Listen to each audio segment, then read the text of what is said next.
ఒక్కసారి ఊహించండి, modern science రాకముందే ఒక మనిషికి ఆర్టిఫిషియల్ లెగ్ అమర్చారని చెబితే నమ్ముతారా?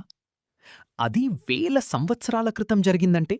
ఇంకా షాకింగ్ విషయం ఏమిటంటే, ఆ పని చేసిన వారు ఆర్డినరీ డాక్టర్స్ కాదు, దేవతలకే వైద్యం చేసిన డివైన్ ట్విన్స్. వాళ్లే అశ్వినీ దేవతలు. హిందూ పురాణాల్లో వీరిని దేవతల డాక్టర్లు అని పిలుస్తారు.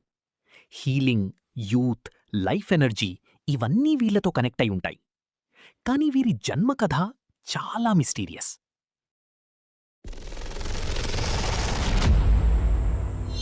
వెల్కమ్ టు ఆ ఛానల్ ద మిస్టిక్. కథలోకి వెళ్తే, సూర్యదేవుడి భార్య సంజ్ఞాదేవి. ఆయన తేజస్సును భరించలేక ఒక ఆడగుర్రం రూపం దాల్చింది.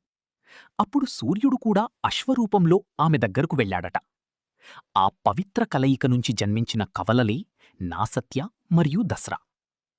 ఇవాళ మనం సూపర్ హీరోస్ చూస్తాం, కానీ వేదాల్లో వేల ఏళ్ల క్రితమే సూపర్ హీలర్స్ ఉన్నారని చెబుతారు. వారి అద్భుతాల్లో కొన్ని వింటే లిట్రలీ మైండ్ బ్లాక్ అవుతుంది. యుద్ధంలో కాలు కోల్పోయిన వీరనారి విష్పలకు ఇనుపకాలు అమర్చారు. ముసలివాడైన చవన మహర్షికి మళ్లీ యవ్వనమిచ్చారు. అంధుడైన భగునికి చూపిచ్చారు. అంతేకాదు, చనిపోయిన వారిని కూడా తిరిగి బ్రతికించగల శక్తి వీరికుందని పురాణాలు చెబుతున్నాయి. ఇది కేవలం మైథాలజీనా, లేక మన పురాతన భారతంలో అడ్వాన్స్డ్ మెడికల్ నాలెడ్జ్ ఉండేదా?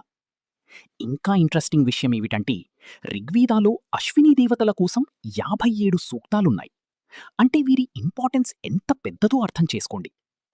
ప్రతి ఉదయం సన్రైజ్కి ముందు వీరి రాకను సూచిస్తారని చెబుతారు. అందుకే వీరు హోప్, హీలింగ్, న్యూ బిగినింగ్స్కి సింబల్స్ అయ్యారు. వైదిక జ్యోతిష్యంలో మొదటి నక్షత్రమైన అశ్వినీ నక్షత్రానికి కూడా వీరి అధిదేవతలు. ఈ నక్షత్రంలో జన్మించిన వాళ్లకి స్పీడ్, కాన్ఫిడెన్స్, హీలింగ్ నేచర్ ఎక్కువగా ఉంటాయని నమ్ముతారు. కానీ అసలు ప్రశ్న ఇంకా మిగిలే ఉంది. వేల ఏళ్ల క్రితం ఇలాంటి వైద్య విజ్ఞానం నిజంగా ఉందా, లేక ఇవన్నీ మనిషి ఊహాశక్తికి రూపమా? మీ అభిప్రాయమేంటి? కమెంట్లో తప్పకుండా చెప్పండి. ఇలాంటి భారతీయ పురాణ రహస్యాలు తెలుసుకోవాలంటే మన ఛానల్ని ఫాలో అవ్వండి. నెక్స్ట్ వీడియోలో ఇంకో అన్బిలీవబుల్ మిస్టరీతో కలుద్దాం. Until then, take care.